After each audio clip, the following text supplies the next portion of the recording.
Good afternoon, everyone. I'm Caryl Stern, the Executive Director of the Walton Family Foundation, and I am really excited to be here today. I worked for LISC in the 1990s, so being here is kind of full circle for me. So thank you, Rural LISC, for inviting me and for the opportunity to address all of you today.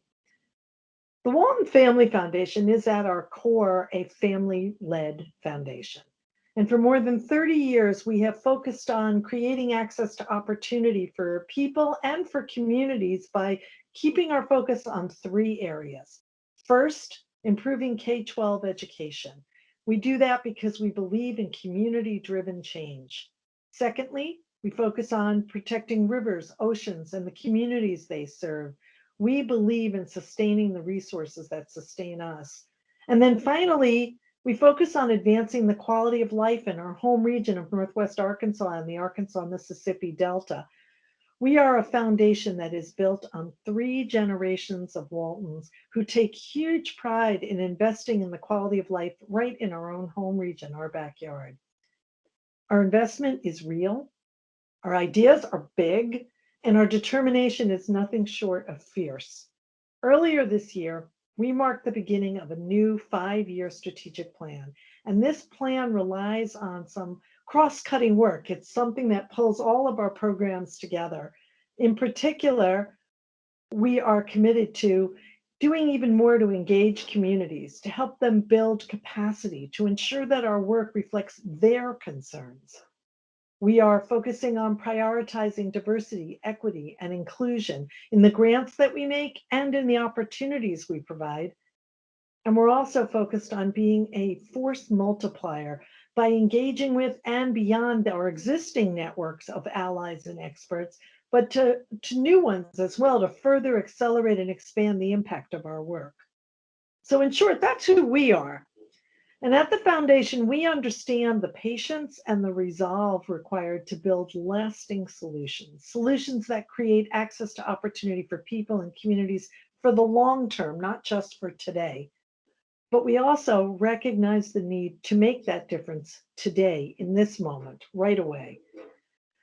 The communities throughout rural America, and especially in the Delta, are a storehouse of potential and innovation, but they're experiencing true social and economic crises.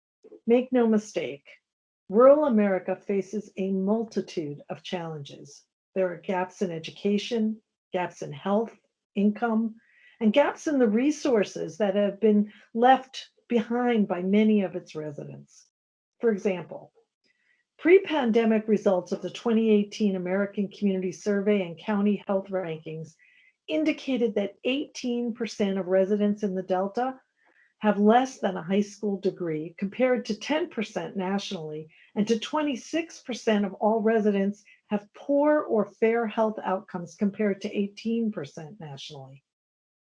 The foundation's research has shown us that while certification of teachers is not solely a guarantee of their quality, comparative data shows that while 4% of K-12 teachers across the United States are uncertified, that number goes as high as 56% in some schools in Jefferson and Phillips County in the Delta. Education is the only tool in our arsenal that can truly interrupt a cycle of poverty. Yet we are not ensuring that the Delta Children's Toolbox has all the tools that it needs. Since this data was collected, educational impact of the pandemic has been felt acutely among the most vulnerable students and residents in rural communities across our nation. During normal times, there were already barriers to online learning that hurt children, but the pandemic has kind of supersized those barriers, creating more devastating hurdles for children to have to cross each and every day. The Center for Rural Innovation reported a significant gap in the United States heartland, where 2.6 million, let me say that again, 2.6 million school-aged children lacked broadband access at home during this worst of times of the pandemic. And in parts of the Arkansas-Mississippi Delta, specifically Coahoma, Phillips, and Jefferson counties, 2019 census data indicated that approximately 40% of residents lacked access to broadband connectivity. 40% of the residents lacked access to broadband connectivity. The lack of broadband accessibility is a significant challenge to wealth creation, to economic mobility, and to higher education attainment levels.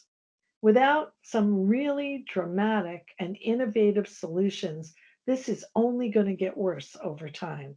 And to me personally, this is just nothing short of heartbreaking.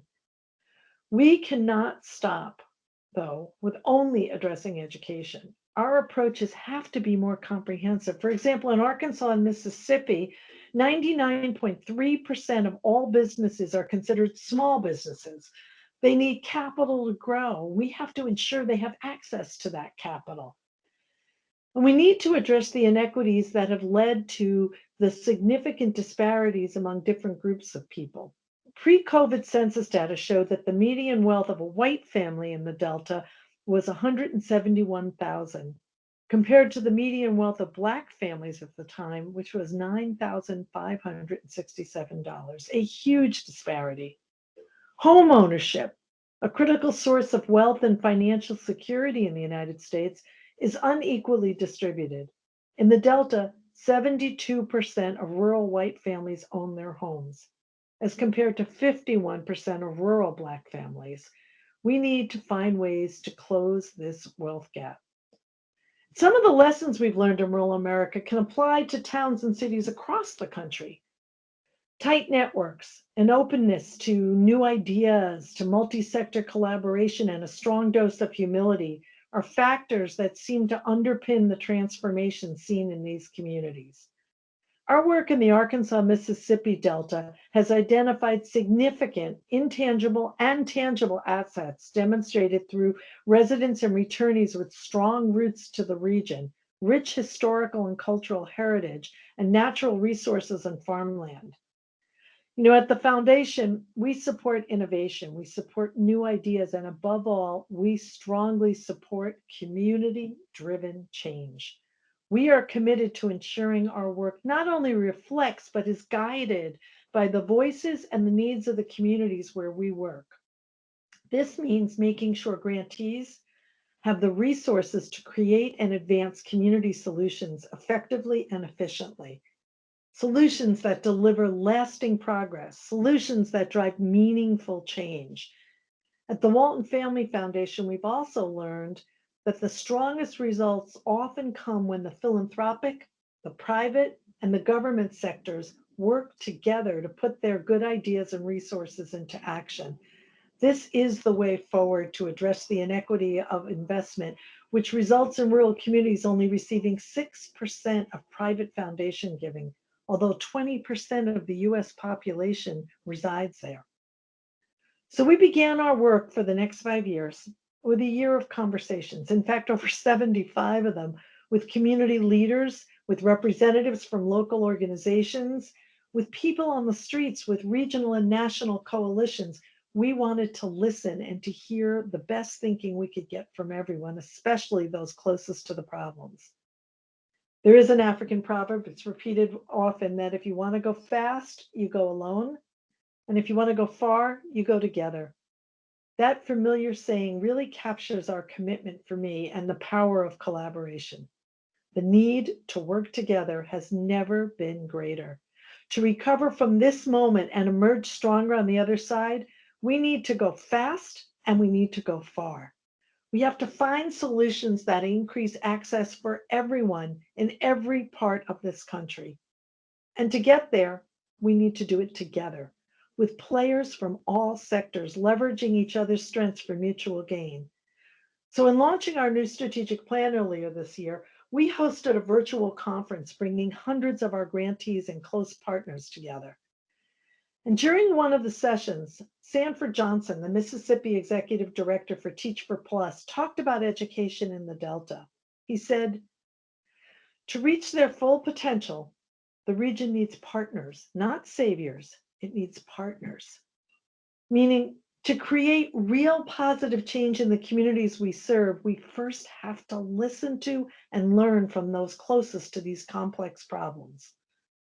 Empowering the individuals and the organizations in the community is one of the most powerful things that philanthropy can do. It allows people like Tim Lampkin with Higher Purpose to train and mentor underserved and underestimated local entrepreneurs in Clarksdale, Mississippi. Or Ryan Watley to transform his community through Go Fast Forward Pine Bluff. It supports Michael Boone, a former all-star defensive tackle, and his work with youth through the Boys and Girls Clubs of Phillips County. Sam and Helen Walton believed people can accomplish anything when they have access to opportunity and they have encouragement. This bedrock belief shaped their philanthropy, and today it continues to guide all that we do at the Walton Family Foundation. The problems we face today are more complex and more interconnected than ever. No one can solve these problems alone. Earlier I mentioned the African proverb I came to know so well during my 14 years as CEO of UNICEF USA. If you want to go fast, go alone. And if you want to go far, go together. So let's do this together. Let's do it with passion. Let's do it with innovative and diverse partnerships.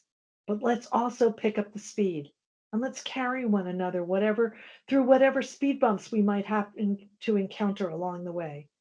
I know we can do this. Thank you so much.